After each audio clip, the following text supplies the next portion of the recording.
Dear students, Assalamu alaikum. This is Asif Nawaz before you. It's Megan with your English class. I mean, it's grammar class. আমরা জানি আমাদের 6টি ভাগে English grammar ক্লাসগুলো হচ্ছে। তা আজকের ক্লাসে দেখো আমি হিডিং লিখে ফেলেছি। খুবই একটা গুরুত্বপূর্ণ টপিক নিয়ে আলোচনা করব। গুরুত্বপূর্ণ কিন্তু এটা অনেকে তোমরা অবশ্য একটু বোর ফিল করো। অর্থাৎ সেই ক্লাস 6 থেকে শুরু হয়েছে 6, 7, 8, 9, 10 ইভেন ইন্টারমিডিয়েট লেভেলে তোমাকে এই রাইট ফর্ম ভার্বটি নিয়ে তোমাকে জাস্ট এটা পড়াশোনা করতে হবে, আলোচনা, সমালোচনা, পর্যালোচনা যাই বলো না কেন। যে রাইট ফর্ম ব্যাপারটা হচ্ছে যে ভার্বের যেহেতু সঠিক গঠন, এটা আসলে একটা গ্রামারে গুরুত্বপূর্ণ বিষয় এবং প্রতিটি ক্লাসে এই আইটেমটা থেকে যায়। ওকে, তাহলে ব্যাপারটা হচ্ছে যে রাইট ফর্ম ভার্বস আমরা যদি সবগুলো রুলই জানি এবং তোমরা যে রেফারেন্স বইটি ফলো করে সেখানে দেখা গেল তোমরা অ্যাডভান্স যে বইটি ফলো করো, সারা বাংলাদেশে এই বইটি ফলো করে, সেখানে ম্যাক্সিমাম স্টুডেন্ট যে 37 অর্থাৎ 37টি রুল রয়েছে সবগুলোই তোমাদের বলতে গেলে মুখস্থ বা নখদর্পণে। তারপরেও আমাদের যে প্যাটার্নটা আসে পরীক্ষায়, অর্থাৎ 4 নম্বর যে আইটেমটা থাকে রাইট ফর্ম ভার্বসে, সেখানে দেখা গেল উপরে কিছু ক্লু ভার্ব দেওয়া থাকে, সেখান থেকে ভার্বটাকে সিলেক্ট করে আমাদের ফিল ইন দ্য গ্যাপের মধ্যে বসাতে হয়। সেক্ষেত্রে আমাদের ভুল হয়, অর্থাৎ আমরা কখনোই এখানে আউট অফ 5 ক্যারি করতে পারি না, ম্যাক্সিমাম ক্ষেত্রে ভুল হয়ে যাচ্ছে। আসলে ভুলটা কেন হচ্ছে এই ব্যাপারটা নিয়ে আমি তোমাদের সাথে একটু শেয়ার করতে চাই। আসলে রাইট ফর্ম একটা কি প্রসেস ফলো করলে মোটামুটি এখানে আমরা একটা ভালো নাম্বার ক্যারি করতে পারবো। আমি আজকে তোমাদের সাথে গতানুগতিক রুলগুলো নিয়ে আলোচনা করবো না, কারণ রাইট ফর্মের মধ্যে টেন্স রিলেটেড ব্যাপার রয়েছে, আরো কিছু অনেক ব্যাপার যেটা আমরা বলি যে কি থাকলে কি করতে হবে, এই ব্যাপারগুলো নিয়ে কিন্তু আমি আজকে তোমাদের সাথে আলোচনা করবো না। কারণ বইয়ের কথাগুলো যদি বারবার রিপিট করি এটা তোমাদের জন্য খারাপ লাগবে, আমার জন্য খারাপ লাগবে। দেখি বইয়ের বাইরে আসলে আমরা কেন ভুলটা হচ্ছে, অর্থাৎ ভুলের ব্যাপারটা যদি তোমার সাথে আমি শেয়ার করি যে ব্যাপারটা এরকম যে 5-এর মধ্যে 3 পাচ্ছি, তোমাকে যখন আমি জিজ্ঞাসা করছি তুমি কত পেয়েছো, তুমি বলছো স্যার আমি 4 পেয়েছি। আচ্ছা, 1 কেন পাচ্ছি না, এটা যদি আমরা একটু এটা নিয়ে একটু কালচার ডিসকাস করি যে আসলে কেন আমাদের 1 মার্ক কম আসতেছে, এই সমস্যাটা নিয়ে যে একটু মাথার মধ্যে চিন্তা করি যে এই 1 মার্ক কিভাবে ক্যারি করা যায় বা কোন জায়গাটা আসলে ভুল হচ্ছে, এটা আমাদের আইডেন্টিফাই করা দরকার। ওকে, সেই ব্যাপারটি আমরা আজকে চেষ্টা করবো। ওকে, আজকে আমাদের আলোচনার বিষয় রাইট ফর্ম অফ ভার্বস। এটা একটি বিশদ ব্যাপার, এটা আসলে অল্প সময়ের মধ্যে আমরা কন্টিনিউ করব, যার কারণে আমরা যেহেতু এটা বিশদভাবে আলোচনা করতে পারবো না, জাস্ট মেইন থিমটি আমি তোমাদেরকে ধরে দেওয়ার চেষ্টা করব যে ভার্বের সঠিক গঠন, যখন আমরা একটা ভার্বকে সেট করবো একটা সেন্টেন্সের মধ্যে, যেটা সেন্টেন্সের ভাইটাল একটা পার্ট বলা হয় ভার্বকে, যে সেট করার ক্ষেত্রে আমি কয়েকটি ফ্যাক্টরের উপর ডিপেন্ড করে ভার্বটিকে বসাবো, কি কি বিষয়ের উপর ভিত্তি করে ভার্বটিকে বসাবো, সেটা যদি আমরা ভাগ করে নিই তাহলে এরকম কয়টি বিষয় পাই সেটি আমরা আগে দেখি। Number 1 number, number 2 person, number 3 tense, number 4 voice, and number 5 mood. Okay, দেখো number, person, tense, voice, mood, অর্থাৎ একটি ভার্বকে দেখো প্রথম কাজ হচ্ছে ভার্বের সিলেকশনের ব্যাপারটা, এটা আমার সবচেয়ে বড় একটা সমস্যা হয়ে দাঁড়ায়। অর্থাৎ আমি যদি ভার্বটাকে সিলেক্টই করতে না পারি যে কোন ভার্বটি গ্যাপের মধ্যে বসবে, সেই ক্ষেত্রে কিন্তু রাইট ফর্ম ভার্বটা তো পরে কথা, অর্থাৎ সঠিক গঠনটা তো পরে কথা, আগে আমাকে ভার্বটা সিলেক্ট করতে হবে। এই জন্য তোমাদের যে কাজটা করতে হবে যে আমরা যে সচরাচর ভার্বগুলো ইউজ করি তার সিমিলার ভার্বগুলো অবশ্যই আমাদের মিনিং সহ জানতে হবে। ওকে, এটা যদি না জানি তাহলে আমরা সঠিক ফর্মটা কেমনে অ্যাপ্লাই করব, আগে আমাদের কিন্তু ভার্বের সিলেকশনের ব্যাপারটা। তোমরা হয়তো জানো কিনা ইন্টারমিডিয়েট লেভেলে যারা এই ক্লাসটা এই অংশটার মধ্যে, সেখানে তাদের একটা সুবিধা কি, গ্যাপের পাশেই ভার্বটা ব্র্যাকেটে দেওয়া থাকে, যেটা আমরা ছোট ক্লাসে করেছি। কিন্তু এখানে দেখা গেল তোমাদের কিন্তু সেরকম আইটেম নেই, তোমাদের ভার্বটা উপর থেকে ক্লু আকারে দেওয়া থাকে, সেখান থেকে তোমাকে ভার্বটা সিলেকশন করে আনতে হয়। এটা হলো তোমার ফার্স্ট কাজ, এবং সেকেন্ড স্টেপে তোমাকে কি করতে হয়, according to the rules and regulation তোমাকে ভার্বটা সঠিক ফর্মে বসাতে হয়, depending on number, person, tense, voice and mood. Okay, এখন দেখো নাম্বার, এটা আমরা জানি এটা এগ্রিমেন্ট রিলেটেড, অর্থাৎ সাবজেক্ট সিঙ্গুলার না প্লুরাল সে অনুযায়ী ভার্বটা চেঞ্জ হয়ে যায়। Person, subject first person, second person আর third person, according to person ভার্বটি ফর্ম চেঞ্জ হয়ে যায়। তারপরে দেখো টেন্স, আমরা জানি টেন্সের ব্যাপারটা সবাই আমরা বুঝি এবং করতে পারি, অ্যাকর্ডিং টু টেন্স ভার্বের ফর্মগুলো তো সবসময় চেঞ্জ হয়ে যায়। এবং নাম্বার 4 হচ্ছে ভয়েস। এখন আমরা জানবো এই রাইট ফর্ম ভার্বের সাথে ভয়েসের রিলেশনটা কোথায়, এটা আমরা একটু জানার চেষ্টা করব। এবং সবার শেষে মুড একটা কথা লিখেছি, যেটাকে আমরা যারা বাংলা ব্যাকরণে পড়েছি ক্রিয়ার ভাব বলে কথা আছে, ক্রিয়া কোন ভাবটি সেন্সটি প্রকাশ করছে সেটাও যদি আমরা একটু অ্যানালাইজ করি, তাহলে এই 5টি জিনিসের উপর অ্যানালাইজ করে যখন আমরা একটা ভার্বকে একটা সেন্টেন্সে অ্যাপ্লাই করব, আমার মনে হয় ভার্বটি বসানোর পর যদি তুমি এই 5টি জিনিসকে স্ক্যান করে নাও, তুমি তোমার ভুলটি নিজেই ধরতে পারবে কোন জায়গায় ভুলটি হয়েছে নাকি হয়নি, তোমার মধ্যে একটা কনফিডেন্স তুমি গ্রো করতে পারবে। আশা করি বুঝতে পেরেছো। প্রত্যেকটা গ্রামার আইটেমকে তুমি এরকম কিছু স্টেপ বাই ভাগ করে নিবে। সে ফর এক্সাম্পল তুমি যখন ন্যারেশন করবে সেখানে তুমি স্টেপ ভাগ করে নিবে, কয়টি স্টেপে করলে আমার কোনো জায়গায় মিসিং হবে না, কোনো জায়গায় চেঞ্জগুলোকে মিসিং হবে না। এই স্টেপগুলো যদি জীবনে যেমন স্টেপ রয়েছে প্রতিটি ক্ষেত্রে তুমি স্টেপ ফলো করো, অবশ্যই তুমি তোমার ভুলগুলো থেকে বের হয়ে আসতে পারবে। ওকে, কাম টু দ্য পয়েন্ট। তাহলে এই আইটেমগুলো আমরা মোটামুটি নাম্বার, পার্সন, টেন্স এগুলো পড়ে এসেছি, তাই এই জিনিসগুলো নিয়ে আমি ঘাটাঘাটি করব না। আমি এই ব্যাপারটাকে নিয়ে তোমাদের সাথে আজকে ক্লিয়ার করার চেষ্টা করব যে আসলে রাইট ফর্ম ভার্বের সাথে ভয়েসের রিলেশনটা কোথায়। ওকে, আচ্ছা, তাহলে আমরা নর্মালি যে চেঞ্জিং সেন্টেন্সে ভয়েস শিখেছি সেখানে সাধারণত অ্যাক্টিভ টু প্যাসিভ বা প্যাসিভ টু অ্যাক্টিভ করি, অর্থাৎ ভয়েস অ্যাক্টিভ থেকে প্যাসিভ করতে হয়, প্যাসিভ থেকে অ্যাক্টিভ করতে হয়, তাই না? আচ্ছা, সেক্ষেত্রে তার আগে যেহেতু ভয়েসের সাথে ভার্বেরও একটা সম্পর্ক, আমরা জানি অ্যাক্টিভ ভয়েস থেকে প্যাসিভ করার সময় ভার্বেরও চেঞ্জ রয়ে আছে। আসলে ভার্বটা ব্যাপারটা we know that verb is a doing word, refers to do something, to be something, to have something, অনেকভাবে আমরা ভার্বকে সংজ্ঞায়িত করতে পারি। এখন কথা হচ্ছে যে প্যাসিভ ভয়েস বলতে আমরা যে জিনিসটা এখানে এমফাসাইজ করবো সেটাকে বলা হয় প্যাসিভ ফর্ম। ওকে, এবং এক্ষেত্রে মজার ব্যাপার, আমরা ভয়েসের ক্ষেত্রে যে ফরম্যাটটি ইউজ করি সেখানে বাই থাকে প্যাসিভ করার সময়, এখানে দেখা গেল ভয়েসটা প্যাসিভ ফর্মে থাকবে সেন্টেন্সটা, কিন্তু সেখানে বাই থাকবে না। তাহলে আমরা কেমনে চিনবো? তোমাকে একটা কথা বলি, তুমি যদি একটা প্যাসেজ পড়ো সেখান থেকে ম্যাক্সিমাম সেন্টেন্সকে তুমি দুটো ভাগে ভাগ করতে পারবে, অ্যাক্টিভ আর passive, according to this structure. আমি এখানে একটা স্ট্রাকচার লিখবো, এই স্ট্রাকচারের উপর বেস করে তুমি সাধারণত সেন্টেন্সকে কি করতে পারবে, ক্লাসিফাই করতে পারবে কোনটি অ্যাক্টিভ এন্ড কোনটি passive. Okay, the structure is subject plus AV plus ভি3, একদম শর্ট একটি স্ট্রাকচার।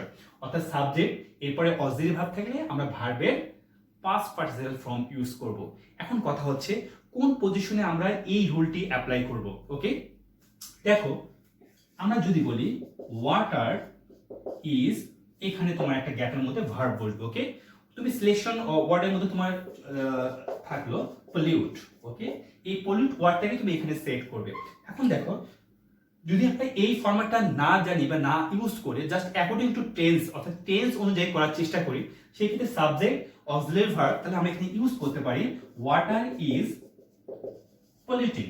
ওকে, দেখো অ্যাকর্ডিং টু টেন্স আমরা কিন্তু সেন্টেন্সটি লিখেছি যে ওয়াটার ইজ পলিউটিং। তুমি যদি বাংলা মানে করো তাহলে কিন্তু তোমার মধ্যে যখনই তুমি ইংলিশে সমস্যা করবে, তোমার একটা বড় সুবিধা, তুমি বাংলার হেল্প নিবে। কারণ ইংলিশটা হচ্ছে আমাদের মাতৃভাষার চেতনায় উদ্ভূত, অর্থাৎ যখনই তুমি বাংলা করবে তখন কিন্তু তোমার ভুলটা ধরা পড়বে। এই ওয়াটার ইজ পলিউটিং মানে হচ্ছে যে পানি দূষিত করছে। আই অ্যাম ইটিং মানে কিন্তু আমি খাচ্ছে না, আই অ্যাম ইটিং মানে আমি খাচ্ছি, সেরকম ওয়াটার ইজ পলিউটিং মানে কি পানি দূষিত হচ্ছে না, পানি দূষিত করছে। এখন তুমি ঠান্ডা মাথায় চিন্তা করো, পানি কি দূষিত করে নাকি পানি দূষিত হয়? পানি যে দূষিত হয় সেটা কি নিজে নিজে হয় নাকি অন্যের দ্বারা কাজটা সম্ভব হয়? অর্থাৎ এখানে দেখা গেল সাবজেক্ট যে আছে, সাবজেক্ট নিজস্ব যদি কাজ করার ক্ষমতা না থাকে, আই মিন দেখো আমরা যে বলি অ্যাক্টিভ অ্যান্ড প্যাসিভ, অ্যাক্টিভ মানে সক্রিয়, প্যাসিভ মানে নিষ্ক্রিয়। তাহলে এই সক্রিয় বা নিষ্ক্রিয় ব্যাপারটা সেন্টেন্সের কোন ওয়ার্ডটিকে রেফার করে বা ইঙ্গিত করে, সাবজেক্টকে নাকি ভার্বকে? অনেকে বলে ফেলে স্যার ভার্বকে, না, ভার্ব সাধারণত কখনো নিষ্ক্রিয় হতে পারে না, এটা সাবজেক্টকে। অর্থাৎ আমাদের দেখতে হবে যে কোনো সেন্টেন্সের সাবজেক্টটা নিয়ে আমাদের একটু অ্যানালাইজ করতে হবে, এই সাবজেক্টটা কি নিজে কাজ করতে পারে নাকি তার কাজটা অন্যের দ্বারা সম্ভব হয়। হ্যাঁ, যদি নিজে কাজটি করতে পারে ওকে নো প্রবলেম, তুমি নর্মালি টেন্স ও পার্সন অনুযায়ী তোমাকে ভার্বটিকে বসাও।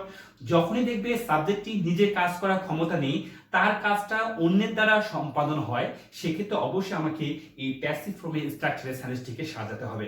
আশা করি তোমরা আমার আজকের ক্লাসের থিমটি বুঝতে পেরেছো। তাহলে দেখো যে ওয়াটার ইজ পলিউটিং, এই সেন্টেন্সটাকে আমরা কখনো কারেক্ট হিসেবে নিতে পারি না অ্যাকর্ডিং টু দ্য মিনিং। ওকে, তাহলে এখানে দেখো পানি দূষিত করছে, এটা হয় না, পানি দূষিত হচ্ছে, তাহলে বা পানি দূষিত হয়।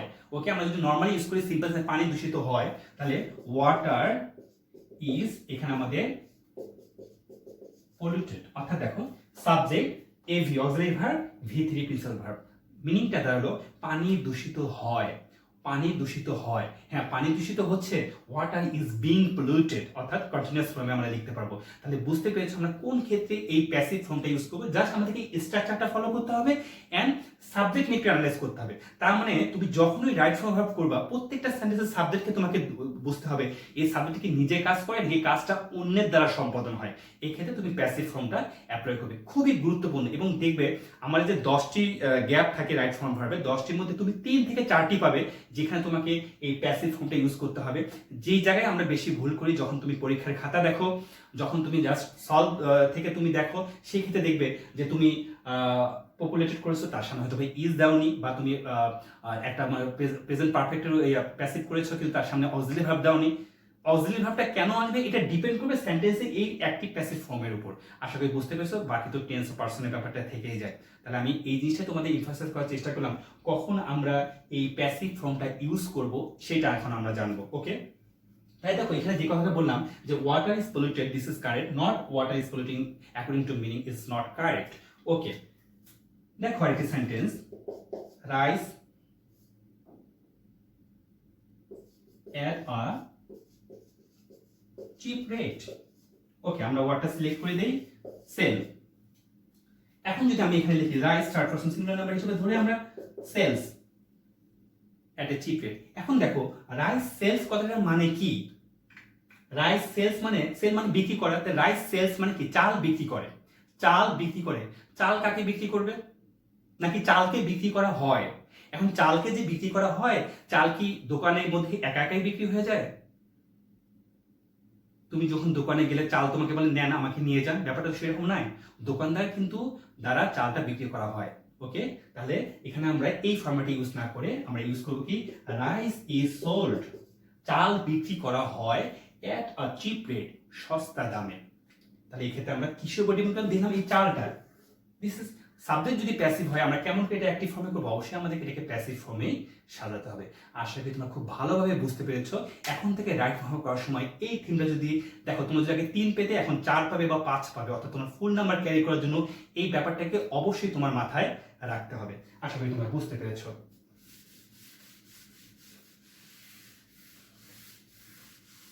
আমি কিছু তোমাদের কিছু হিন্ট দিয়ে দিই কোন কোন ক্ষেত্রে আমরা এটা ইউজ করবো। যদি নাম্বার 1 বলি, যদি সাবজেক্ট ইনঅ্যাক্টিভ, সাবজেক্টটা যদি ইনঅ্যাক্টিভ থাকে, ইনঅ্যাক্টিভ কথা মানে কি? সাবজেক্ট নিষ্ক্রিয়। অর্থাৎ একটু আগে আমরা যে এক্সাম্পল দুটি দেখেছি সেখানে কিন্তু এইটা এক্সাম্পল ছিল। সাবজেক্ট যদি ইনঅ্যাক্টিভ বা সাবজেক্ট যদি প্যাসিভ থাকে, অবশ্যই আমরা subject plus auxiliary verb plus principal verb এই ফরম্যাটেই সেন্টেন্সটিকে ফর্ম করব। আবার যদি এরকম হতে পারে, সে ফর এক্সাম্পল সাবজেক্ট যদি আননোন হয়, আমরা জানিনি কাজটা কে করেছে। দেখো like the man was killed, সেন্টেন্সটি ভালো করে লক্ষ্য করো। দি ম্যান ওয়াজ কিল্ড, মানুষটিকে হত্যা করা হয়েছিল। রাতের অন্ধকারে কে হত্যা করেছে সেটা আমরা জানি না, জাস্ট এটা বলা হচ্ছে মানুষটিকে হত্যা করা হয়েছিল। বাই সামওয়ান সেটা আমরা জানি না, ইট ডাজন্ট ম্যাটার কার দ্বারা কাজটা সম্পাদন হয়েছে। কিন্তু কথা হলো দি ম্যান ওয়াজ কিল্ড। যদি আমরা ভুল করে এই সেন্টেন্সটিকে এভাবে লিখি, দি ম্যান কিল্ড, মিনিংটা তুমি এখন করো, দি ম্যান কিল্ড, মানুষটি হত্যা করেছিল কাকে? যে মারতে এসেছিল তাকে মেরে ফেলেছে। ব্যাপারটা তো মিনিংটা পুরো অপোজিট হয়ে যাচ্ছে। এই ভুলটা আমরা পরীক্ষার হলে করি। আশা করি আমি তোমাকে ভুলটা ধরে দেওয়ার চেষ্টা করছি যে না, এখানে একটা ওয়াজের দেখো পুরো মিনিংটা চেঞ্জ করে ফেলছে। দি ম্যান ওয়াজ কিল্ড, মানুষটিকে হত্যা করা হয়েছিল। This is the passive form. Clear?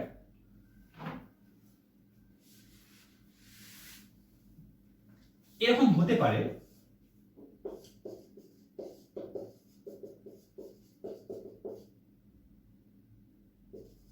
Subject obvious, বা এরকম যদি ব্যাপার অবভিয়াস মানে আমরা জানি কাজটা কার দ্বারা সম্পাদন হয়, সেই ক্ষেত্রে আমরা প্যাসিভ ফর্ম ইউজ করতে পারি।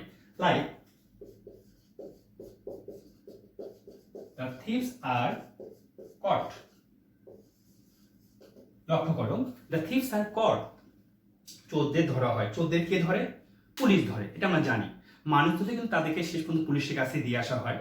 বাই দ্য পুলিশ আমাদের দরকার নেই। দ্য থিভস আর কট, দেখো আমরা একটু মিনিংটা চেঞ্জ করি, আরটা মনে করে আমরা দিব না, দ্য থিভস কট। তাহলে চোরকে ধরা হয়েছে হয় না, চোর ধরেছিল। চোর কাকে ধরেছিল? পুলিশকে ধরেছিল। চোর কি পুলিশকে ধরে? তার মানে দেখো যে জায়গায় তুমি ভুলটা করছো, অর্থাৎ পরীক্ষায় তুমি এখানে আর দিচ্ছ না, এখানে ওয়াজ দিচ্ছ না, হ্যাভ দিচ্ছ না, দ্যাটস ওয়াই পুরো মিনিংটা অপোজিট হয়ে যাচ্ছে। এই ভুলটা কিন্তু আমরা পরীক্ষা হলে করি। আমি জাস্ট তোমাদের আজকে ভুলটি ধরা দেওয়ার চেষ্টা করলাম না, তোমার সেন্টেন্সের মিনিং করলেই বুঝতে পারবে যে এখানে আমাদের কি লাগবে, অবশ্যই একটা অক্সিলারি ভার্বের মধ্যে প্যাসিভ ফর্ম করতে হবে। ওকে, তুমি এরকম কেউ গল্প করতে পারো যে ওই বিয়ের অনুষ্ঠানে আমাদেরকে দাওয়াত দেওয়া হয়েছিল, we were invited on the marriage ceremony, অর্থাৎ ওই দাওয়াত দেওয়া হয়েছে, নিশ্চয়ই অন্য কেউ তোমাকে দাওয়াত দিয়েছিল, কিন্তু তুমি এখন যদি ভুল করে বলো we invited on the marriage ceremony, we invited মানে কি দাঁড়ালো, তুমি দাওয়াত খেতে গিয়ে সবাইকে দাওয়াত দিয়ে চলে এসেছো। দেখো একটা ওয়ার কিন্তু পুরো মিনিংটা চেঞ্জ করে দিচ্ছে। এই ব্যাপারগুলো তোমাকে একটু বুঝতে হবে। ইংলিশ মানে এটা একটা পারসিভ করতে হবে, তোমাকে অনুধাবন করতে হবে। অনুধাবন না করে তুমি এই অংশগুলোতে ভালো করতে পারবে না। তুমি অনেক বেশি প্র্যাকটিস করো, সব বোর্ড কমপ্লিট করো, ইট ডাজন্ট ম্যাটার, এটা তোমার কাজে দিবে না যখন তুমি এই জিনিসগুলোকে একটু অনুধাবন করে মাথায় না রাখবে। আশা করি বুঝতে পেরেছ। তাহলে আমরা খুব ভালোভাবে প্যাসিভ ফর্মটা ইউজ করলাম, এবং বর্তমান সময়ে এই প্যাসিভ ফর্মের উপরে বেশি গুরুত্ব দেওয়া হয়। সে ফর এক্সাম্পল দেখো, তোমার এরকম যেমন লেখা থাকে made in Bangladesh, made in Bangladesh. দেখো এটা কিন্তু একটা প্যাসিভ ফর্মের সেন্টেন্স, আমরা বলতে পারি। তার মানে ব্যাপারটা এরকম, the shirt is made in Bangladesh, the mobile is made in made in China, made in Japan. Okay, দেখো পুরো সেন্টেন্সটা সংক্ষেপে, এটা কিন্তু একটা প্যাসিভ ফর্মের সেন্টেন্স। বুঝতে পারছো ব্যাপারটা? আমরা দেখি made in, made by, made of, জায়গা, ইন, তারপরে বাই কার দ্বারা এবং কি উপাদান দ্বারা, এটা আমরা যদি গ্রুপ ভার্বগুলো থাকে, যে দেখেন প্যাসিভ ফর্মের ইম্পর্টেন্সটা কিন্তু অনেক বেশি, এবং তুমি রাইটিং সেক্টরে প্যাসিভ ফর্ম ইউজ করে তোমাকে তখন টেন্স নিয়ে কোনো ঝামেলায় পড়তে হবে না। ওকে, তুমি সুন্দরভাবে একটা রাইটিং কমপ্লিট করতে পারবে। আশা করি আমি এই জিনিসটার উপরেই গুরুত্ব দিতে চাচ্ছিলাম যে প্যাসিভ ফর্মটা আমরা খুব ভালোভাবে মাথায় রাখবো, এটা আমাদের সব ক্ষেত্রেই কাজে দিবে। ওকে, এখন কথা হলো এটার বাদে বাকি যে রাইট ফর্মের রুলগুলো, বিশদ রুল রয়েছে, সেটা সাধারণত একটি কেন কয়েকটি ক্লাস করে কমপ্লিট করা সম্ভব নয়। কিন্তু কথা হলো আমি যে সিস্টেমটা প্রথমে বললাম, অর্থাৎ number, person, tense, voice, mode, এর উপর বেস করে ওয়ার্ড সিলেকশন করার পর আমরা বসাবো, এবং অবশ্যই বেশি গুরুত্ব দিব এই প্যাসিভ ফর্মটা দেখতে হবে সাবজেক্ট সক্রিয় নাকি নিষ্ক্রিয়, সেই অনুযায়ী আমরা সেন্টেন্সটিকে সাজাবো। তাহলে মোটামুটি একটা আমরা গুরুত্বপূর্ণ পার্ট করে ফেললাম। বাকি যে শর্টকাট জিনিসগুলো, যে জিনিসগুলো আমাদের না জানলেই নয়, যেমন আমি কিছু এক্সাম্পল তোমাদের দিতে পারি, কিছু শর্টকাট জিনিস আমরা মাঝে মাঝে ভুল করে ফেলি, আনকনসিয়াসলি, নট কনসিয়াসলি, আনকনসিয়াসলি, জানা সত্ত্বেও ভুল হয়ে যায়, এগুলো আমাদের একটু মাথায় শর্টকাটে রাখতে হবে। 2 plus V1, 2 plus B plus V3, model plus V1, model plus B plus V3, preposition plus verb plus ing, have, has, had plus V3। শর্টকাটে এই জিনিসগুলো যেন আমাদের ভুল না হয়, এই জিনিসগুলো সবসময় আমাদের মাথায় থাকে। ওকে, while plus verb plus ing, while plus subject plus was oblique were plus verb plus ing, এই জিনিসগুলো, এগুলো অন্তত একটু তোমাদের এইভাবে তুমি যত শর্টকাটে জিনিসগুলোকে মাথায় রাখতে পারো। তার মানে এই নয় এই আইটেমগুলো তোমাকে আলাদা 7টা রুল পড়তে হবে। তুমি যত বেশি রুল থেকে বের হয়ে আসতে পারবে, ইংলিশ হলো একটা এটা একটা ভাষা, ভাষাগতভাবে শিখতে হলে তোমাকে ভাষার মধ্যে করে শিখতে হবে। তোমাকে রুল থেকে বেরিয়ে এসে সেটাকে প্র্যাকটিক্যালি ইউজ করা জানতে হবে। ওকে, প্র্যাকটিক্যালি যদি ইউজ করা তুমি জানতে পারো, তাহলে তোমার জিনিসটা অটোমেটিক্যালি হয়ে যাবে। সেক্ষেত্রে তোমাকে অত বেশি রুলস অ্যান্ড রেগুলেশন নিয়ে চিন্তা করতে হবে না।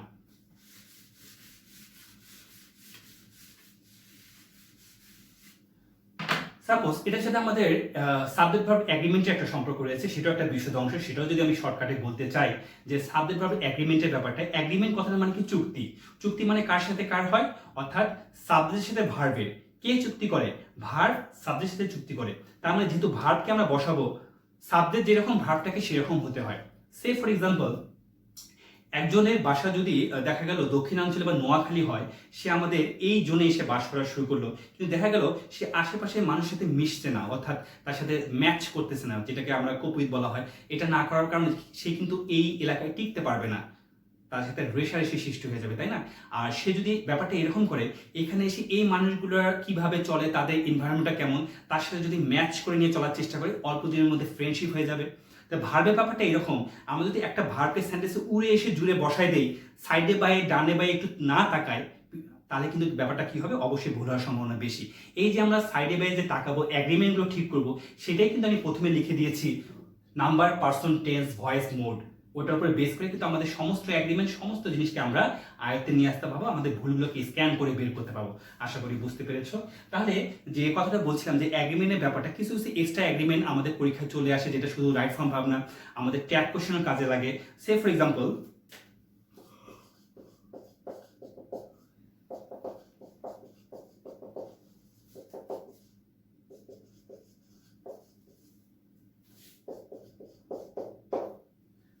the ship including its crew be lost.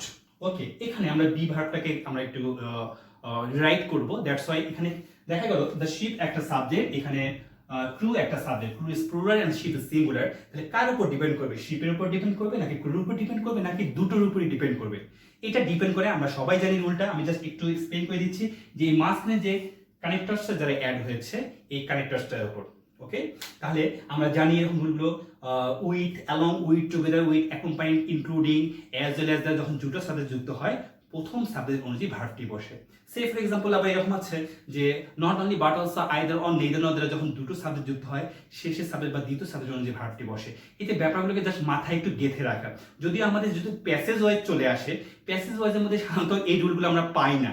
তাহলে কোন জিনিসগুলো পাই? একটু আগে আমি যে জিনিসগুলো দেখলাম, হ্যাঁ আমাদের কন্ডিশনাল থাকতে পারে, কন্ডিশনালকে আমরা তিনটা কন্ডিশনালের শর্টকাটে একটু মাথায় শুধু এক্সাম্পলটা জেনে করতে পারি। এভাবে জিনিসগুলোকে আমাকে একটু সাজায় নিতে হবে। আসলে রাইট ফর্ম ভাব তো বিশদ ব্যাপার। আমাকে রাইট ফর্ম ভালো জানতে হলে অবশ্যই আমাকে বেসিক ভার্ব পড়তে হবে, finite verb, non finite verb, progressive, non progressive, transitive, intransitive, অবশ্যই এগুলোর সম্বন্ধে আমার ভালো দখল থাকতে হবে। কারণ একই সেন্টেন্সে দুইটি ভার্ব চলে আসলো, আমি তো সিম্পল সেন্টেন্সে দুইটাকে ফাইনাইট ভার্ব রাখতে পারবো না, পরটাকে নন ফাইনাইট করতে হবে। নন ফাইনাইট করতে হলে অবশ্যই সেটাকে আমাকে কি করতে হবে? জেরান করতে হবে, পার্টিসিপেল করতে হবে। এই জিনিসগুলো কিন্তু কালচার করার বিষয়। ওকে, এই জিনিসগুলো তোমাকে অবশ্যই ঘাটাঘাটি করতে হবে, এবং এটা দুটি প্রসেসে করা যায়।